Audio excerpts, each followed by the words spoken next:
سلام علیکم برادران.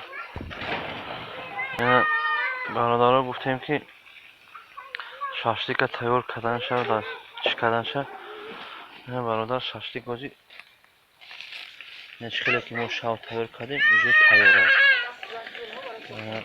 حاضر چی دامی کشیم؟ سیخته کشیده استیم شد. خب اکنون نمیدونم چی خیلی هم میگوی که همین خیلی خون بخورم میشه، هم که با مزه آمدگی.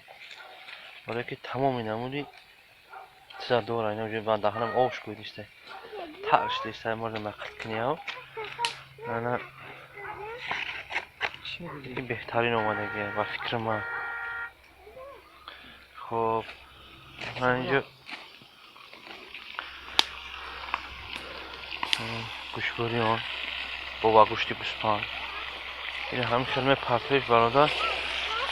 این خیلیش همین خیلی روغان خیلیش خطی همین خیلی بریان میشه. هیچی نداره همین گوشت های خیلیش. ولی بعد خب پیاز میازه با این سوسمه پرتو میشه کمکت فقط پیاز. هیچی گه نمیپرتویش. نه بعد گوشبوریان تیار میشه.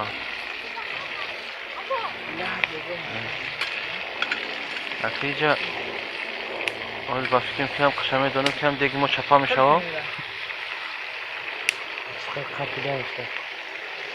شما همین طرف چطور بیزه بموندگی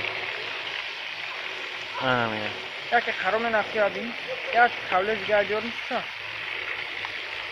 ابلا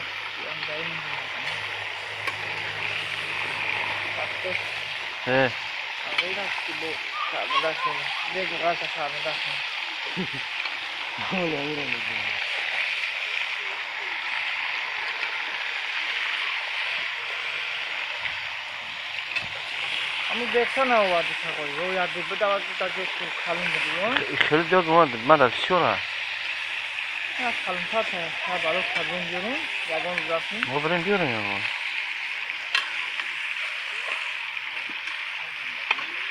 خاصی بینم سازی راجعه دیگه بایم رو آه اون خشم فیش اینجا باید دیگه داود لازم چطور خیلی برادر روز تیار شد با تیار شدن با شوره با خیلی نجوی ما شاشلیک مونه ولی ما دیره ولی علاو شد نه کدگی نیستن